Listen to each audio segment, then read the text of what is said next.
आज हम बात करेंगे हूण आक्रमण, ठीक है ना। और इसके अंतर्गत हम तोरमाड़ और मिहिरकुल दोनों की उपलब्धियों की चर्चा करेंगे। तो एक तरह से हम पूरा टॉपिक कवर करेंगे इस हूण आक्रमण के दौरान, ठीक है।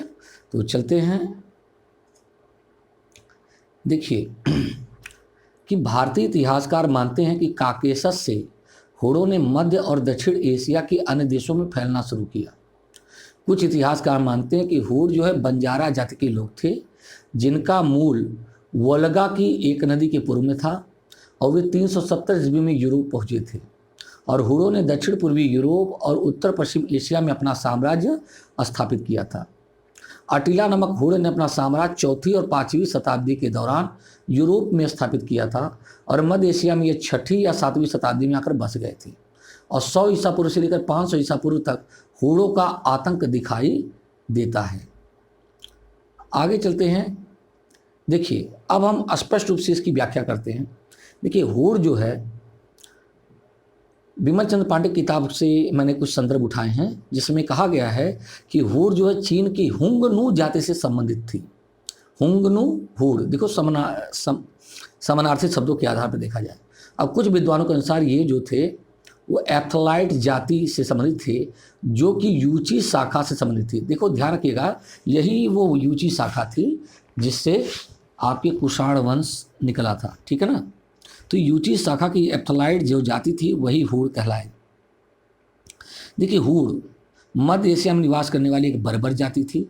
जनसंख्या की वृद्धि और प्रसार की आकांक्षा से वे अपना मूल निवास स्थान छोड़कर नए प्रदेशों की खोज में निकल पड़े और आगे चलकर उनकी 2 शाखाएं हो गईं, पश्चिमी शाखा और पूर्वी शाखा। देखिए पश्चिमी शाखा के हूण आगे बढ़ते हुए रोम पहुँचे और उन्होंने रोम साम्राज्य को क्या किया, छिन्न भिन्न कर दिया, नष्ट करने का प्रयास किया। और पूर्वी शाखा के हूण क्रमशः आगे बढ़ते हुए आक्सस नदी घाटी तक बस गए या बढ़ गए और वहीं पर बस गए थे। और इसी शाखा ने भारत पर भी अनेक आक्रमण किए थे। यह बात ध्यान रखने योग्य है कि हूणों का भारत में पहला आक्रमण कुमारगुप्त के प्रथम के शासन काल के अंतिम वर्षों में हुआ था। यूएन राय के अनुसार इसका नेता जो था उसको खुशनवाज कहा गया। खुशनवाज मानते हैं जिसने ईरान के सासानी शासकों को दबाने के बाद भारत पर भी आक्रमण किया होगा और यह युद्ध बड़ा भयंकर था। लेकिन उसकी भयंकरता का संकेत हमें भीतरी स्तंभलेख से प्राप्त होता है कि उसके अनुसार हूणों के साथ युद्ध क्षेत्र में उतरने पर उसकी भुजाओं के प्रताप से, यानी किसकी भुजाओं, अस्कंदगुप्त की भुजाओं के प्रताप से पृथ्वी कांप गई और भीषण बवंडर उठ खड़ा हुआ। दुर्भाग्यवश हमें अस्कंदगुप्त और हूणों के इस युद्ध का विस्तृत विवरण प्राप्त नहीं होता है। देखिए हम इंट्रोडक्शन की बात कर रहे हैं अभी, ठीक है ना। देखिए यह युद्ध निश्चित रूप से ज्ञात नहीं कि अस्कंदगुप्त का हूणों के साथ युद्ध किस स्थान पर हुआ, लेकिन वहाँ पर एक शब्द आता है सोत्रेषु गांग ध्वनि। इसके आधार पर कानों में गंगा की ध्वनि सुनाई पड़ती थी, ऐसा उल्लेख मिलता है। इसी आधार पर बीपी सिन्हा की धारणा कि यह युद्ध गंगा की घाटी में लड़ा गया था। उसके अनुसार अस्कंदगुप्त की प्रारंभिक कठिनाइयों का लाभ उठाते हुए हूण गंगा नदी के उत्तरी किनारे तक जा पहुँचे। आरपी त्रिपाठी ने कल्हड़ की राजतरंगड़ी से उदाहरण देकर यह स्पष्ट करने का प्रयास किया कि गांग ध्वनि का यहाँ संबंध युद्ध की भयंकरता को इंगित करने के लिए कहा गया। जबकि उपेंद्र नाथ ठाकुर का मानना है कि हूण युद्ध तो सतलज नदी के या पश्चिमी भारत के मैदानों में लड़ा गया होगा, क्योंकि जूनागढ़ में ऐसा संकेत है कि अस्कंदगुप्त इस प्रदेश की रक्षा के लिए सबसे ज़्यादा चिंतित था। उसके बाद इस प्रदेश का शासक नियुक्त करने के लिए अस्कंदगुप्त ने कई दिन और कई रात तक विचार किया। उसके बाद इसका भार पर्णदत्त को सौंपा। कहा गया कि जैसे वरुण देवता को पश्चिम दिशा में नियुक्त करके सभी देवता आश्वस्त हो गए, उसी प्रकार से पर्णदत्त को पश्चिमी दिशा का रक्षक नियुक्त करके वह आश्वस्त हो गया था। तो इस प्रकार से हम देखते हैं हूणों का पहला आक्रमण कुमारगुप्त के अंतिम वर्षों में हुआ था और इसका नेतृत्व किया था अस्कंदगुप्त ने। अब स्थान का तो क्लियर हम नहीं कह सकते, अब हम बात करेंगे तोरमाड़ का। देखिए तोरमाड़, देखो तोरमाड़ शब्द का अर्थ होता है सामंत। तुर्की भाषा में इसको क्या कहा जाता है, सामंत। इसका शासनकाल जो है 493 ईस्वी से लेकर के 515 ईस्वी तक माना जाता है।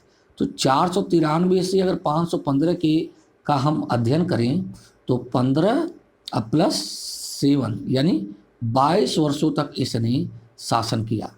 इसकी राजधानी जो थी, जो गांधार क्षेत्र का जो साकल क्षेत्र था, यानी सियालकोट आधुनिक पाकिस्तान में स्थित है, वो उसकी राजधानी थी। यह जैन धर्मावलंबी था, जैन ग्रंथों से पता चलता है। और इसका पुत्र था मिहिरकुल, वह भी एक प्रतापी नेतृत्व करता था।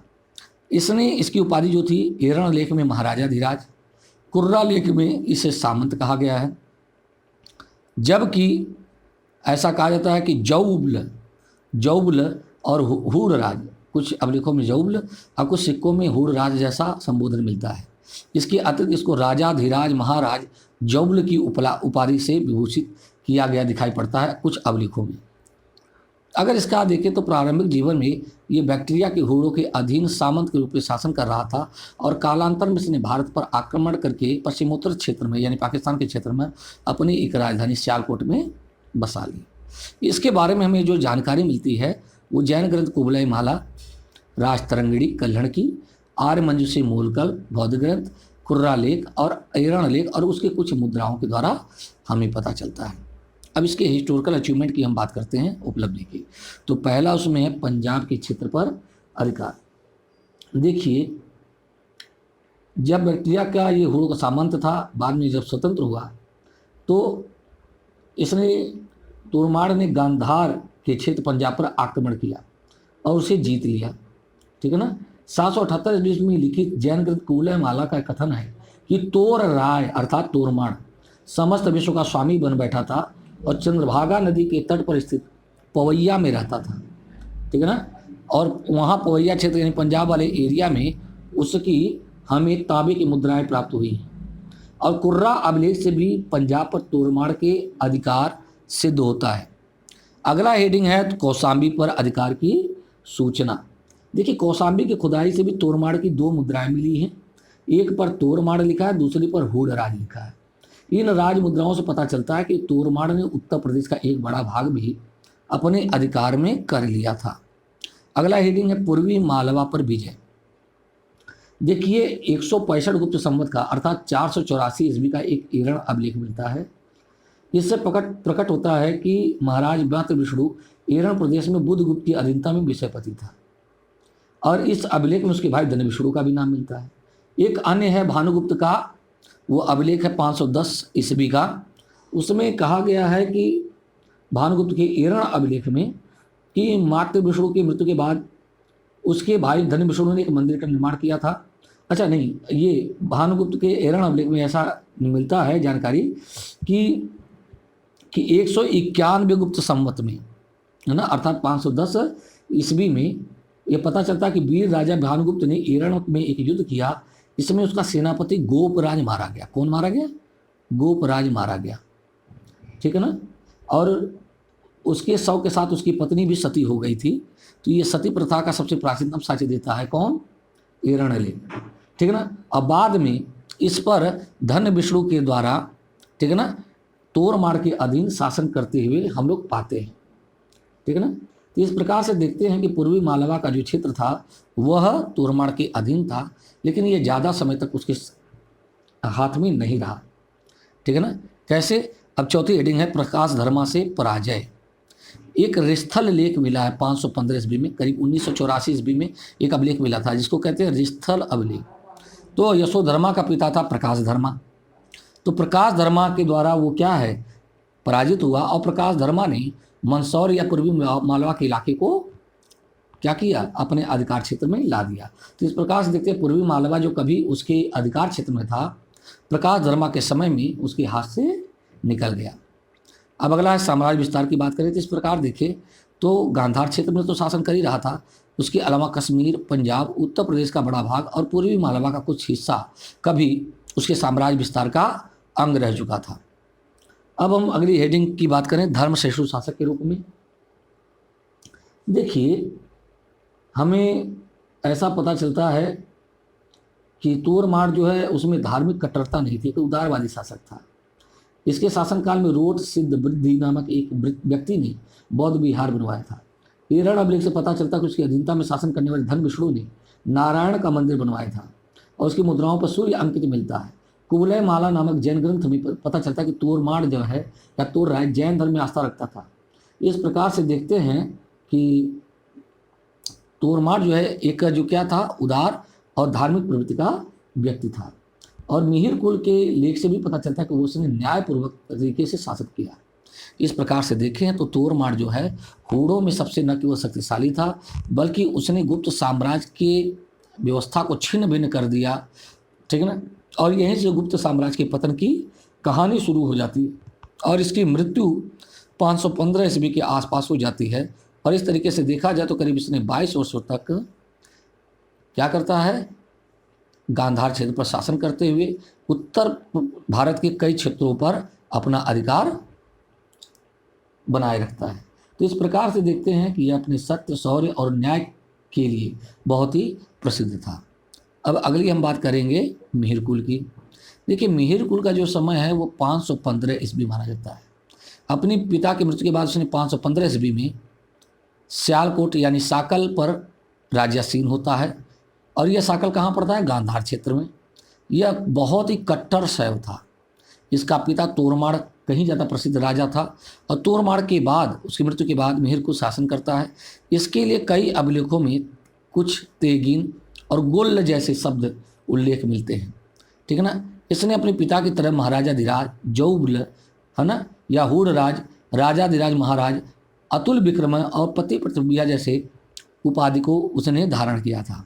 देखो प्रारंभिक जीवन की बात करें तो तोरमाड़ ने अपने जीवन काल में ही इसे अपना उत्तराधिकारी बना दिया था। अगर इसके बारे में जानकारी लें तो कुवलयमाला, राजतरंगिणी, आर्यवंशी मूलकम, मिहिर भोज का ग्वालियर लेख, यशोधर्मन का मंदसौर लेख, सुंगयुंग का यात्रा विवरण जो 522 ईस्वी में है, कासमस के ग्रंथ क्रिश्चियन टोपियोग्राफी और वेनसांग के ग्रंथ सीयूकी के द्वारा यह पता चलता है कि मिहिर कुल के कौन था। और इसे बौद्ध विरोधी कहता है कौन, सुंगयुंग और कौन, वेनसांग, ठीक है ना। चलते हैं इसकी हिस्टोरिकल अचीवमेंट की बात करते हैं। पहला है पंच भारत पर विजय। देखिए यदि हम बात करें कि वेनसांग का यह विवरण प्राप्त होता है कि मोही लोकुलऊ मतलब मिहिर कुल नामक राजा जिसकी राजधानी साकल थी, भारतीयों पर राज करता था और सब पड़ोसी राज्य उसके अधीन थे। जब मगध नरेश बालादित्य ने मिहिर कुल के क्रूर और दमन अत्याचारों के विषय में सुना तो उसने अपनी राज्यों की सीमाओं की रक्षा का सुदृढ़ प्रबंध किया और उसे कर देना बंद कर दिया। देख लो क्या करा, कर देना बंद। इसका मतलब पहले वो उसके अधीन उसको कर देता था, ठीक है ना। वेनसांग के वर्णन से प्रकट होता है कि मिहिर कुल ने संपूर्ण उत्तरी भारत अर्थात पंच भारत पर अपना अधिकार कर लिया था। यहाँ तक कि गुप्त सम्राट नरसिंह गुप्त भी उसे कर देता था, ठीक है ना। तो ये पंच भारत विजय की बात करते हैं। अगला है नरसिंह गुप्त बालादित्य के साथ होने वाला युद्ध, ठीक है ना। तो नरसिंह गुप्त बालादित्य के साथ युद्ध, तो जैसा कि हम जानते हैं कि मिहिर कुल को बालादित्य द्वारा कर दिया जाता था। तो कहते हैं मिहिर कुल ने बालादित्य पर आक्रमण, जब कहते हैं कि जब मिहिर कुल की क्रूर दमन अत्याचारों के बारे में जब नरसिंहगुप्त बालादित्य को पता चला तो उसने क्या किया, मिहिर कुल बालादित्य ने क्या किया, उसको कर देना बंद कर दिया। तो परिणाम स्वरूप मिहिर कुल ने बालादित्य के ऊपर आक्रमण कर दिया, ठीक है ना। तो कहते हैं कि बालादित्य क्या करता है कि फिर वहाँ से भाग खड़ा होता है, ठीक है ना। बरस्थलों में जाकर के भाग गया रेगिस्तान में। बालादित्य ने मिहिर कुल का सामना करने का निश्चय किया और उसके बाद उसकी सेनाओं के और उसके सामंतों के द्वारा उसे सफलता मिलती है और उसने मिहिर कुल को जीवित बंदी बना लिया। और बालादित्य मिहिर कुल की हत्या करना चाहता था, लेकिन उसकी माँ राजमाता के अनुरोध पर उसने ऐसा नहीं किया और मिहिर कुल को मुक्त कर दिया। अब एक अगली हेडिंग क्या है, यशोधर्मन के साथ युद्ध और पराजय। देखिए यशोधर्मन का एक अभिलेख है मंदसौर लेख। उस मंदसौर लेख में यह सूचना मिलती है कि उसने हूणराज मिहिर कुल के द्वारा अपने चरणों की वंदना कराई थी, ठीक है ना। तो इस प्रकार से ऐसा पता चलता है कि यशोधर्मन ने मिहिर कुल को पराजित किया था, ठीक है ना। या संभवतः ये भी हम कह सकते हैं कि नरसिंहगुप्त के बालादित्य के विजय में यशोधर्मन का विशेष योगदान था, क्योंकि हम जानते हैं कि यशोधर्मन अपने लेखों में उसे अपने को कहता कि स्वामी गुप्त, यानी गुप्त उनके स्वामी थे, ठीक है ना। अब अगला है कश्मीर पर अधिकार। देखिए जब नरसिंहगुप्त बालादित्य को छोड़ देता है तो वो कश्मीर की ओर चला जाता है। कश्मीर में शरण लिया और वहाँ के राजा को मार करके खुद कश्मीर का नरेश बन बैठा। इसकी सूचना हमको राज तरंगड़ी से पता चलती है और कहते हैं कि उसने गांधार नरेश को भी मार डाला और गांधार पर अधिकार कर लिया और 1600 स्तूपों और संघाराम का नाश कर दिया। कितने? 1600 स्तूपों और संघाराम का नाश कर दिया।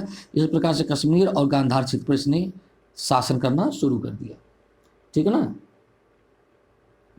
तो इस प्रकार से देखें इसका जो साम्राज्य विस्तार दिखाई पड़ता है वो गांधार, कश्मीर, पंजाब, राजस्थान, मगध और उत्तर प्रदेश का एक बड़ा भाग और मध्य प्रदेश का हिस्सा जो था वो मिहिर कुल के कभी कब्जे में था और कालांतर में वो अंतिम वर्षों में केवल क्या है, कश्मीर और गांधार क्षेत्र का अधिपति बन के रह गया। इस प्रकार से देखें तो उसने अपने पिता की तरफ, वो तो बहुत ही महत्वाकांक्षी था, शक्तिशाली भी था क्योंकि गुप्त शासक उसको कर दे रहे हैं, लेकिन अंतिम वर्ष उसके अच्छे नहीं गए। लेकिन इतना ही पता चलता है कि हूणों के आक्रमण के कारण एक चीज़ समझ में आती है क्या, वो ये है कि हूणों के आक्रमण के समय में उनके ऊपर भारतीय धर्म का प्रभाव पड़ता हुआ नजर आता है, क्योंकि हमको मिहिर कुल को कट्टर शैव कहा गया। तो विदेशी आक्रांताओं के लिए शैव धर्म से प्रभावित होना ये बताता है कि उनमें भारतीय संस्कृति में क्या हो गया, धीरे धीरे वो घुल मिल गए। ठीक है। तो इस प्रकार से हमारा ये हूण आक्रमण का जो टॉपिक है वो कंप्लीट होता है। आगे के टॉपिक में हम हूणों के आक्रमण के प्रभाव के बारे में चर्चा करेंगे कि राजनीतिक, सांस्कृतिक, आर्थिक दृष्टि से उन्होंने क्या किया। लेकिन अभी जो है बस या तो हम खत्म ही कर देते उसको भी। देखिए हूण के आक्रमण के प्रभाव, हूण आक्रमण का प्रभाव हम बताएंगे, हूण आक्रमण का प्रभाव। ठीक है ना। तो पहला उसमें हेडिंग जाएगा राजनीतिक। ठीक है ना। क्या होगा? राजनीतिक। क्या है कि देखिए हूणों के अनवरत आक्रमणों से गुप्त साम्राज्य को बड़ा धक्का लगा। यद्यपि स्कंदगुप्त ने उन्हें खदेड़ दिया था, फिर भी वो पश्चिमोत्तर प्रदेश में बने रहे और अवसर मिलने पर बराबर आक्रमण करते रहे। तोरमाड़ मिहिर कुल के शासनकाल में उन्होंने गुप्त साम्राज्य की नींव हिला दी और उसके बड़े भूभाग पर अधिकार कर लिया। यहाँ तक कि धन विष्णु जैसे गुप्त सामंत भी हूणों की अधीनता स्वीकार कर लिया था। बालादित्य जैसा व्यक्ति जो कि गुप्त सम्राट था वो उसको कर देता था। अतः स्पष्ट है कि गुप्त सत्ता के विघटन में, है ना, या पतन में हूण आक्रमणकारियों का बड़ा योगदान था, क्योंकि हूण बर्बर थे, स्वेच्छाचारी थे। ठीक है ना। अच्छा, आर्थिक दृष्टि से देखा जाए दूसरा पॉइंट जो बनेगा वो क्या है, आर्थिक दृष्टि से देखा जाए तो आर्थिक रूप से क्या प्रभाव पड़ा उसकी हम बात कर लेते हैं। देखिए पश्चिम के प्रदेशों को हूणों का अधिकार हो जाने से स्थलीय और जलीय व्यापारी मार्ग अवरुद्ध हो गए।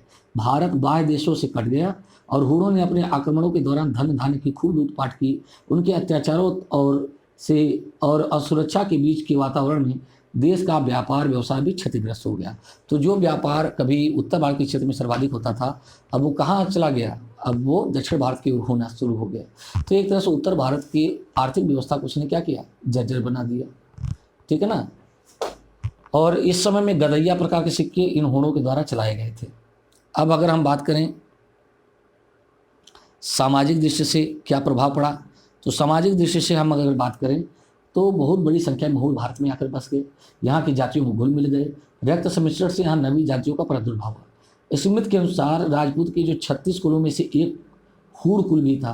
हैवेल के मतों में हूणों द्वारा उत्पन्न सामाजिक रक्त सम्मिश्रण से भारतीय आर्यों की नैतिक परंपरा स्तर नीचे गिर गया और अनेक अंधविश्वासों के विकसित होने के अवसर मिला, जिससे आर्यावर्त के महान दार्शनिकों और आध्यात्मिक आचार्यों ने कल्पना भी नहीं की।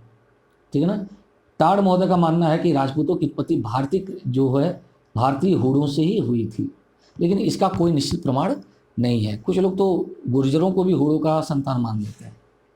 अगला जो है चौथा चीज़ है सांस्कृतिक दृष्टि से देखा जाए तो हम देखते हैं कि सिक्कों पर जो गदैया प्रकार के सिक्के हैं वो क्या हूणों के द्वारा निर्मित किए गए थे। ठीक है ना।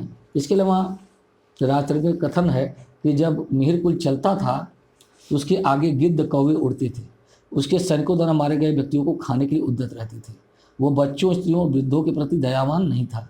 इस प्रकार बर्बर हूण नरेश ने सांस्कृतिक प्रोत्साहन की अपेक्षा नहीं की जा सकती।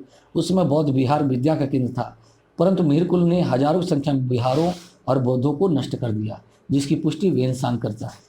अरे एकमात्र गांधार प्रदेश में ही मिहिरकुल ने करीब 1600 स्तूपों और संघाराम को नष्ट कर दिया था।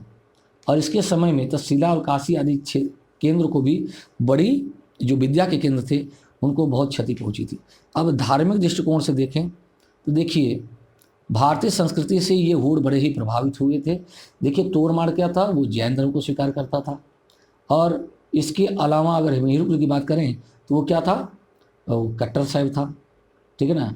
तो अगर देखें तो तोरमाड़ के समय में तो बहुत ही अच्छी स्थिति थी, लेकिन मिहिरकुल जो था वो शैव था। उसके मुद्राओं पर नंदी और त्रिशूल के चित्र अंकित हैं, जयति वृषभ लिखा हुआ।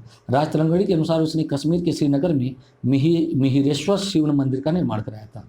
और हूरों ने संस्कृत को अपनी भाषा बनाया था, ध्यान रखिएगा, संस्कृत को अपनी भाषा बनाया था। और उसके मुद्राओं अभिलेखों पर इसी भाषा में अभिलेख है, ठीक है ना।